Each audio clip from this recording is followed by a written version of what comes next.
जय हिंद दोस्तों, welcome back to my channel. कल दोस्तों हमने ये निफ्टी की एनालिसिस किया था, तो उसमें हमने अभी करंट सपोर्ट के लिए ट्रेडिंग पर्पज से क्या रखा था, 23,165। पर सुबह सुबह जब खुला था तब वो नज़दीक में आया था, उसके बाद में थोड़ा सा स्पाइक दिया और फिर वापस क्या किया इसने, ये स्टॉप लॉस हंट किया यहाँ पर।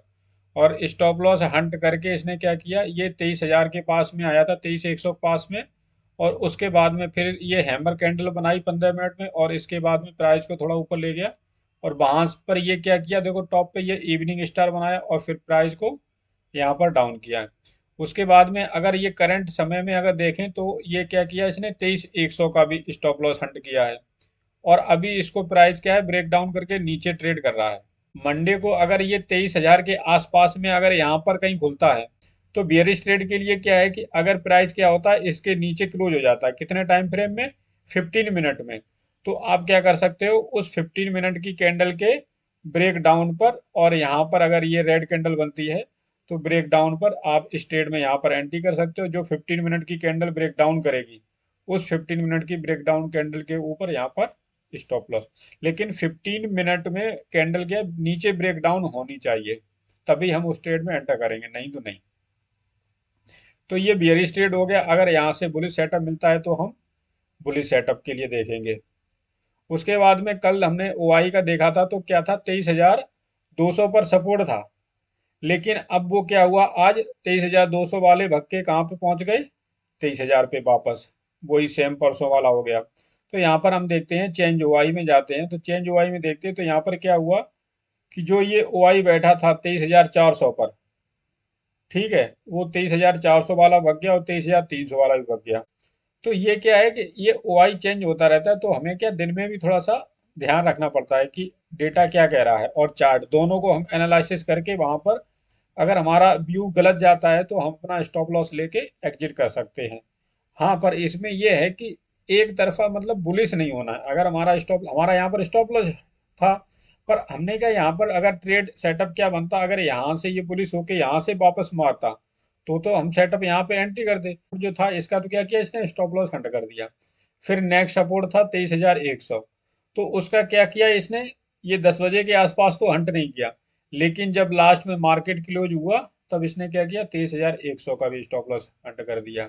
अब प्राइस क्या है, ऐसे लेवल पर क्लोज हुआ है, अगर इसके ऊपर क्लोज होता तो ये था कि 23,000 सपोर्ट हो गया, 23,100। अब प्राइस कहाँ पर क्लोज हुआ, 23,090 पर।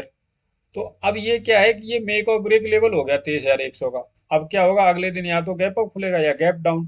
तो हमारा क्या, अगर हमारा कोई व्यू है और हम अगर उस व्यू में गलत होते हैं, तो हमारा स्टॉप लॉस हंट होता है, तो हम अपना स्टॉप लॉस लेके हम उस ट्रेड से एग्जिट कर जाएंगे।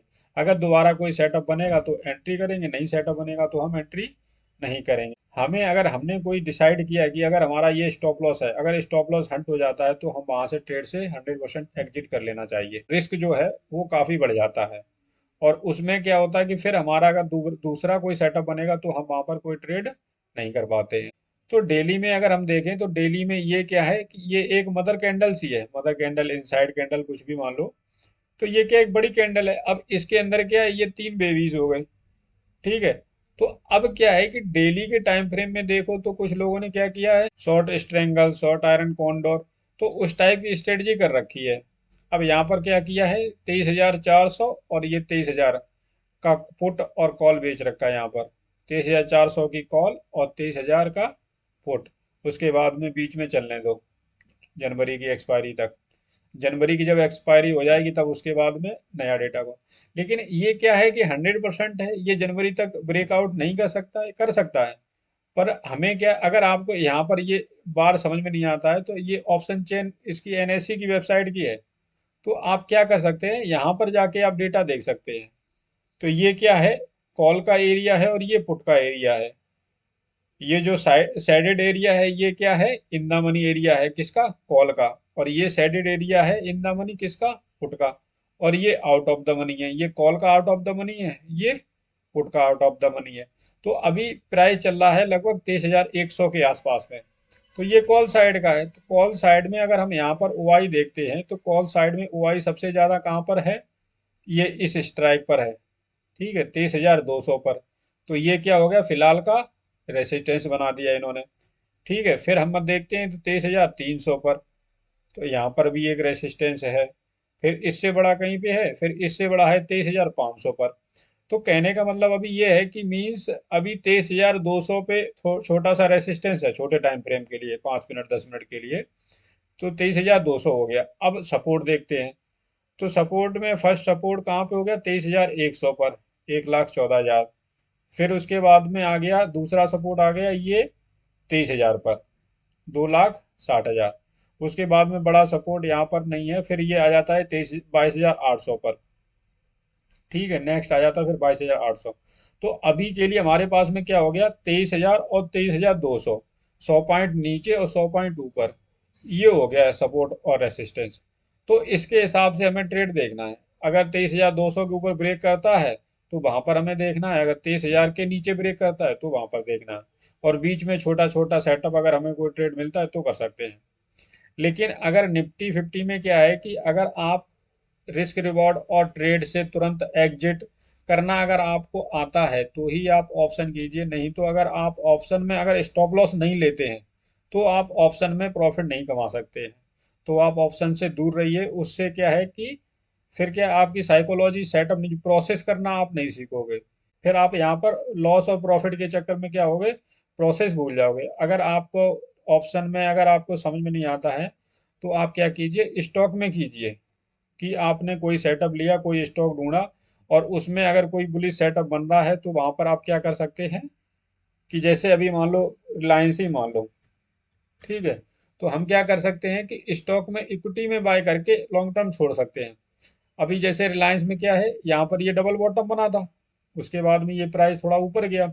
अभी मार्केट के साथ में ये भी गिर रहा है, बल्कि इसके रिजल्ट बता रहे अच्छे आए थे।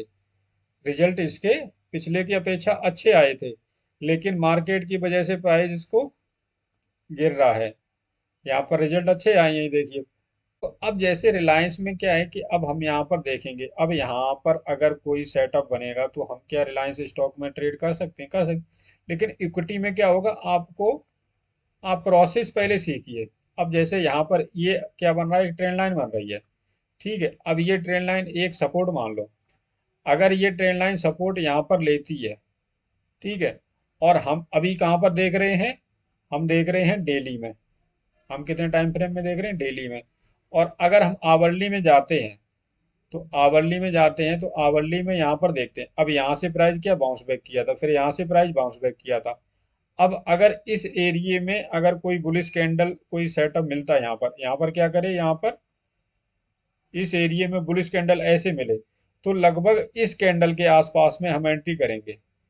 क्या होना चाहिए, जो ये पिछली कैंडल है उसको ब्रेक होना चाहिए, ये वाली कैंडल को।